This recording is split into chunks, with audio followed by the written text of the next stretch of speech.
திருப்பிரியன் இங்க இந்த விவகாரத்தை அரசியல் பின்னணியோடு பார்க்க வேண்டியிருக்கா? ஏன்னா திரு கேசிபி என்ன சொல்றாருன்னா, இது மற்ற மாநிலங்களோடு நம்ம ஒப்பிட்டு பார்க்க வேண்டிய ஒரு தேவை இருக்கு, இதன் பின்னாலே அரசியல் அழுத்தம் இருக்கு, அதன் அடிப்படையில தான் இந்த நடவடிக்கைகள்லாம் தொடருது அப்படிங்கிறாரு. அதை அப்படி பார்க்கணுமா?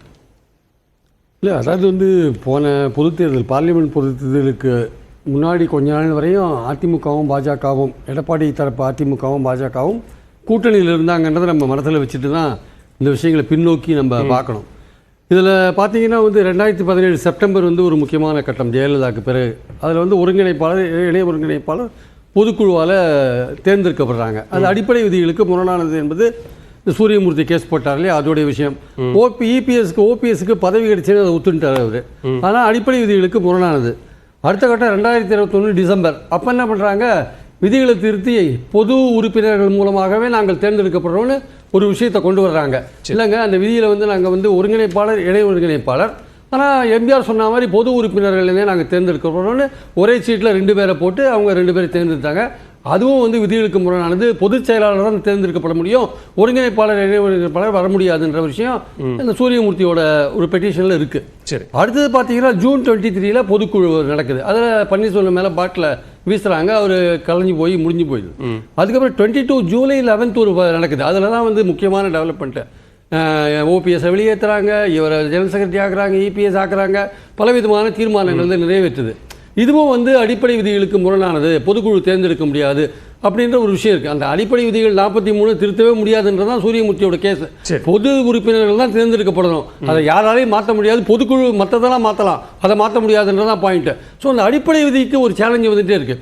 டெல்லி ஹைகோர்ட்டு ஒரு சமயத்தில் இவரோட கேஸில் நினைக்கிறேன் இந்த மாதிரியான ஒரு விதி இருக்கிறது இந்த ஒரு கட்சியில் ஒரு ரொம்ப ஆச்சரியமான ஒரு விஷயமா இருக்குன்னு டெல்லி ஹைகோர்ட் சாரோட கேஸில் சொல்லியிருக்காங்க. ஸோ அந்த மாதிரி இருக்கும்போது விதிகள் அடிப்படை விதிகள் மாறிட்டே இருக்கும்போது ஒரு அடிப்படை உறுப்பினர் கொஸ்டின் பண்ணிகிட்டே இருக்கார்.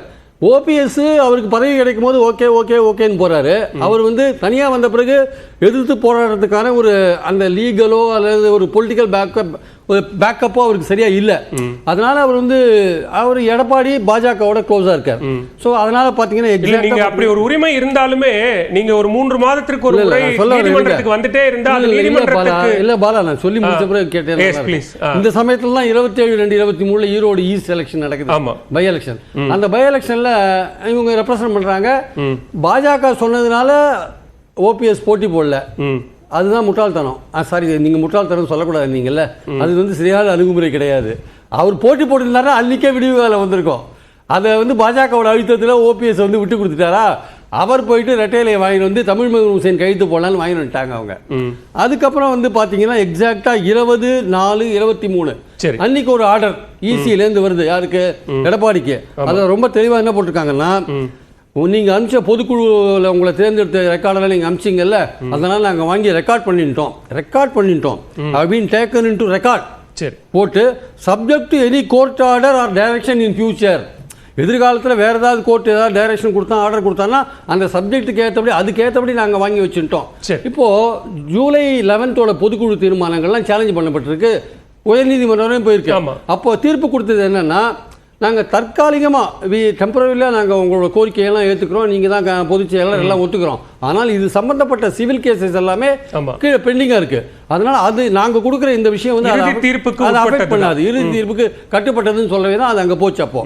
அப்போ இவங்க கேட்குற கேள்வி என்னென்னா, அந்த சூரியமூர்த்தி உட்பட இவங்க கேட்குற இல்லை ஓபிஎஸ் கேட்குற கேள்வி என்னென்னா, அப்போ சிவில் கேசஸ் நீங்கள் விரைந்து முடிவெடுக்கணும், அது பெண்டிங்காக இருக்கிற வரையும் நீங்கள் இந்த விஷயத்தில் எந்த விதமான சிம்பிளை நீங்கள் அலாட் பண்ணக்கூடாது, ஃப்ரீஸ் பண்ணுங்க. அவர் சொன்ன தமிழ் மினிஸ்டர் சொன்னது கரெக்ட், ஃப்ரீஸ் பண்ணுங்கிறது தான் பாயிண்ட். இது 2 தரப்புக்கும் கொடுக்காதீங்க, ஃப்ரீஸ் பண்ணுங்கன்னா சூரியமூர்த்தி கேட்குறாரு. ஓபிஎஸ்னால ஃப்ரீஸ் பண்ணுங்கன்னு கேட்க முடியாது, ஏன்னா ரெட்டையில முடக்கினா அது கட்சி தொண்டர்கள் மத்தியில் ஒரு வெறுப்பை உண்டாக்கும் அவர் அதை கேட்க மாட்டேங்கிறார். அதனால என்ன பண்றாரு, இன்டெலிஜென்ட்டா அவர் அதை கேட்காத இருக்கார். ஆனால் சூரியமூர்த்தி என்ன சொல்றார், இல்ல 2 தரப்புக்கும் வேண்டாம், முடக்குங்க, சிவில் கேஸ்ல ஒரு தீர்ப்பு வந்த பிறகு யாருக்காவது ஒருத்தருக்கு நீங்க கொடுங்க அப்படின்றதான் பாயிண்ட். அப்போ இந்த சூழல்ல இன்னைக்கு பாஜக கூட்டணியை விட்டு வெளில வந்துட்டார் எடப்பாடி. இனிமே வரப்போற எலெக்ஷன் 26 எலெக்ஷன் இருக்கு.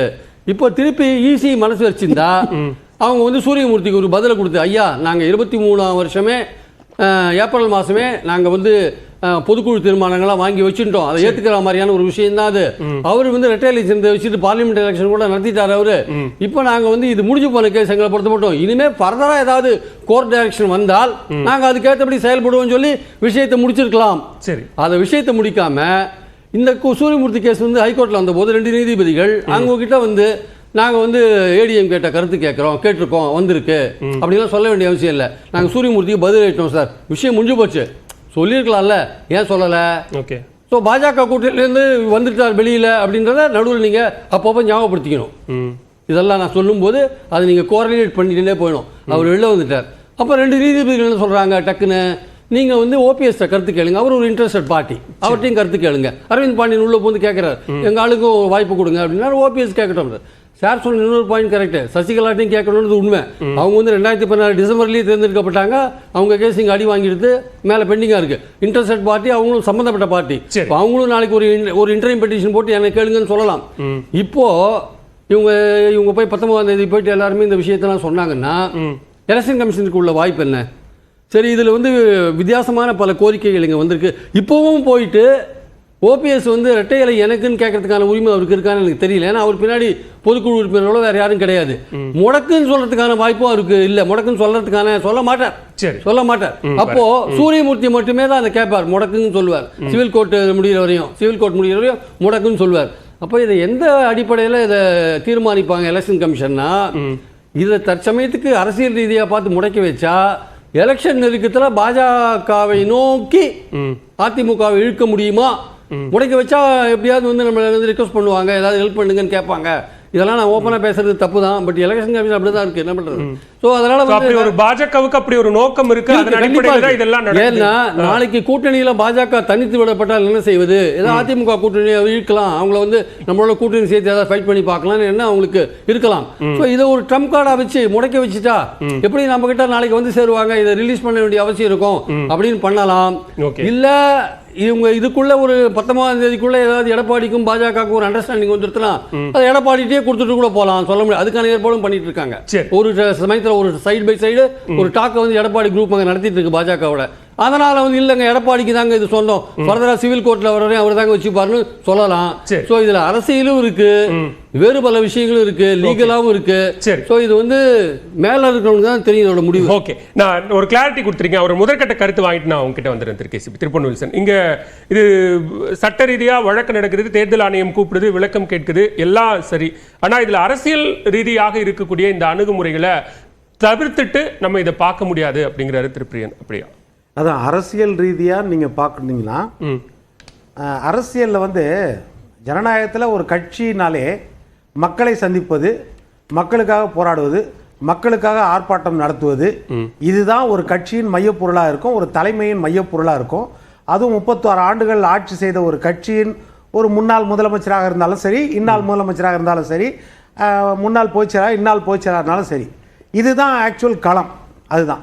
ஆனால் நீங்கள் மக்கள் மத்தியில் சுற்றி வர்றதை விட்டு நீதிமன்றத்தையே சுற்றி வந்து நம்ம கட்சி நடத்திடலாம்னு நினச்சா அது வெறும் பகல் கனவாக தான் முடியும் அப்படின்றதான் என்னுடைய கருத்து. யார் அந்த பகல் கனவை யார் காண்றாங்க? அது தெளிவாக பார்த்தோன்னா ஓபிஎஸ் அவர்கள் தொடர்ந்து கிட்டத்தட்ட 2 வருஷத்துக்கு மேலே அதைத்தான் களமாடி கொண்டிருக்கிறார். நம்ம வந்து போட்டி அரசியல் பண்ணலாம், ஆக்கப்பூர்வமான ஒரு விஷயத்தில் வந்து எந்த கட்சினாலும் போட்டி அரசியல் பண்ணலாம், அது தவறு கிடையாது.